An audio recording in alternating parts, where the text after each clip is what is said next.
السلام عليكم ورحمة الله وبركاته. النهارده يا جماعة إن شاء الله إحنا في الصعيد في المنيا، معانا إن شاء الله فرح كبير هنقدمه لحضراتكم. إحنا بنعمله محشي البتنجان ومحشي فلفل إن شاء الله كده. دي المكنة اللي إحنا بنقور عليها، مكنة طبعا بتنجز معانا بسرعة كده خفيفة، لأن دي اللي تنفع معانا في شغل الأفراح. بص الطويل بتاعها عامل إزاي يا أستاذ علي؟ ما شاء الله. طبعا بنقور عليها الكوسة والبتنجان يا شيخ. الكوسة والبتنجان طبعا الطويل ما فيش غلطة، هو بس مش هنحط بس في شويه ميه ونشطف مكان البذر ونحشي ان شاء الله على طول، لكن التقوير مفيش غلطه، حاجه كده ما شاء الله. يعني ان شاء الله لو معانا طن محشي ان شاء الله نص ساعه نكونوا مقورينه. احنا عاملين كميه قد ايه يا شيخ محمد؟ ما شاء الله عاملين كميه تاكل 5000 بني ادم. كميه المحشي النهارده اللي معانا 5000 بني ادم بالظبط. طبعا البتنجانه زي ما انتم شايفين اهي. احنا ما نخليهاش كبيره يا شيخ برضه عشان العدد وعشان برضه يبقى شكلها حلو. كل ما تكون صغيره كل ما يرمي معانا المحشي كتير، لان احنا معانا 3 انواع تانيين، معانا كوسه ومعانا بتنجان، معانا ممبار. فاحنا عايزين كله ياكل من كله، يعني ما ياخدش محشيه كبيره وياكل ويشبع على كده، لا انا عايز ياكل ممبار او يرمي منها مثلا. او يرمي منها، عايز ياكل ممبار وعايز ياكل كوسه وعايز ياكل بتنجان عشان يدوم من اكلنا كله. طبعا دي الكوسه معانا اهو شرشره عشان خاطر لو فيها رمله فيها اي حاجه برضو، عشان الشكل العام برضه، والشكل العام يبقى كويس معانا. بصوا الجمال.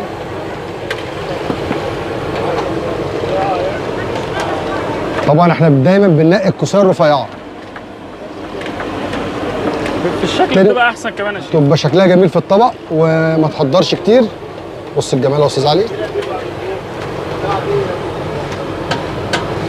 احسن من المقوره اليدوي برضه في كلمه تنجز في الوقت، تنجز معانا في الشغل. دي خلطه المحشي اهي. خلطه المحشي هنشوح معانا شويه لحمه مفرومه بشويه توم. يبقى زيت وسمنه شيف وبصل. زيت وسمنه واهم حاجه اللحمه بتاعت المحشي تكون سمينه يا استاذ علي، عشان المحشي يفضل معرق معانا كده وبيلمع. ما ينفعش تكون اللحمه حمرا بس. طبعا احنا مش هنساوي اللحمه في المحشي سوا كامل.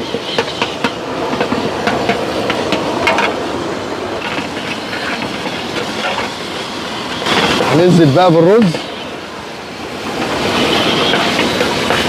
كده. اول ما العصار بياخد صدمه شيف اللحمه بننزل بالرز. تمام. انزل يا شيف محمد.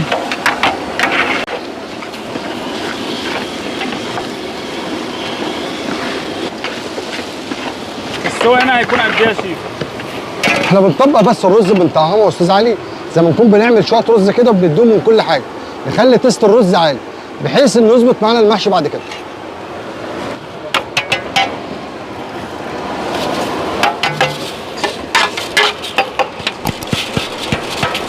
في ملح وفلفل وكمون وكزبره، معانا بقدونس وشبت وكزبره ونعناع.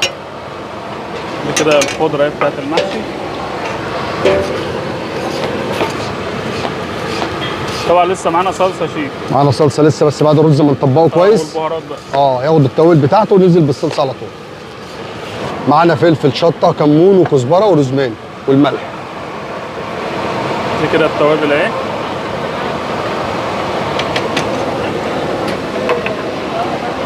دي الصلصه معانا اهو يا جماعه. متسبكه ده يا شيف. دي متسبكه ببصل وتوم وصلصه فريش مع صلصه معجون. انزل يا شيف محمد سعيد. شيف محمد سعيد اخويا وحبيبي التويت بتاعي. تمام كده يا شيف. نقلب بقى نخلي الرز كله يشرب معانا من الصلصه اللي معانا دي.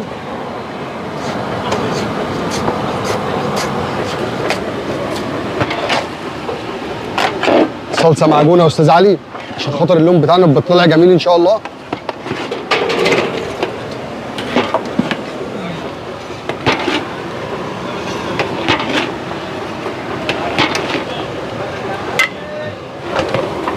زودنا شويه ملح عشان الكميه معانا ما شاء الله. هنزود طبعا خضره يا شيف انت قلت لي. بس انا ما بكترش خضره كتير والرز على النار عشان خاطر ما يقفلش معانا لون المحشي. ما يغمقش يعني. الخضار ما يسودش. ما يسودش. تمام يا شيف. بدي ريحه بس كده بسيطه في التسخين، وبعد كده بكدله بقيه الخضره بتاعته. شبت يا عمر. تمام كده يا استاذ علي. تمام يا شيف. نبتدي نحشي على طول. دي كده خضره اهي. كده بعد ما طفينا خالص زودنا الخضره بتاعتنا.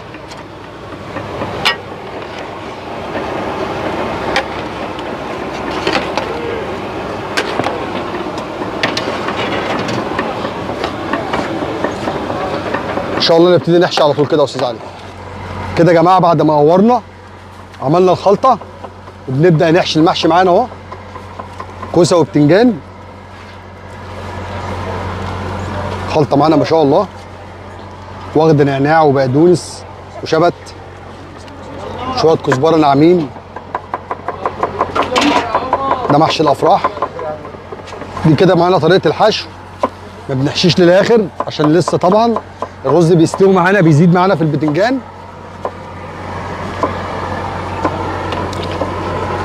برضه هو بيستوي بيطلع هنعمل له طشه صلصه بتوم على وش الصاج من فوق وياخد وش احمر. اهم حاجه تحميره اللي في المحشي من فوق، المحشيه تكون ناشفه وتكون مستويه كويس. بص كده يا استاذ علي، ده الشغل الرص بتاعنا اهو. شكل المحشي ما شاء الله. ده الرص معانا بياخد شوربه، بتلف كويس الصاج معانا ويخش الفرن يستوي. بعد ما بيستوي بنديله طشه صلصه بتوم على الوش. ده لما يستوي الشيف ويطلع، وبنزود له السمنه بتاعته عشان يحمر ويبقى شكله جميل معانا. طب ليه يا شيف محمد احنا بنخليه واقف كده؟ مش ممكن نخليه برضه؟ احنا ممكن نرص نفس الرصه كده لو في صينيه معانا اللي هي المدوره. ايوه تمام. ده احنا معانا صاج، فطبعا عايز الكوسايه تكون ناشفه معايا ما تكونش طريه. لو انا حطيتها كده برضه يا استاذ علي بتبقى طريه معايا شويه، فكل ما بوقفها الرز ما يفرطش معايا وتطلع الكوسايه معايا مرمشه جميله. وكل واحد برضه ليه طريقه. تمام. كده ياخد شوربه شيف؟ ياخد شوربه ان شاء الله الفرن ويخش معانا الفرن. بعد ما بيستوي زي قلنا تاني طشه سمنه، بنحط سمنه ما بنحط الزيت، ويستحسن يكون سمنه بلدي. بنحط معانا السمنه بطشه توم وشويه صلصه حلوين وعلى وش الكوسه من فوق او البتنجان، ويخش ياخد وش تاني معانا. هيخش الفرن بعد ما ياخد شوربه ويطلع ونوريه لكم ان شاء الله. ان شاء الله بمشيئه الرحمن. احلى محاشي. بصوا الجمال، اهم حاجه اللدعه دي يا جماعه. بص بيبرق ازاي المحشيه بمحشيتها، الف هنا وشفا. بصوا الصلصه وجمال الصلصه، حاجه كده ما شاء الله، حاجه كده ما شاء الله. ده معانا شيش كباب. بص الجمال.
Thank you.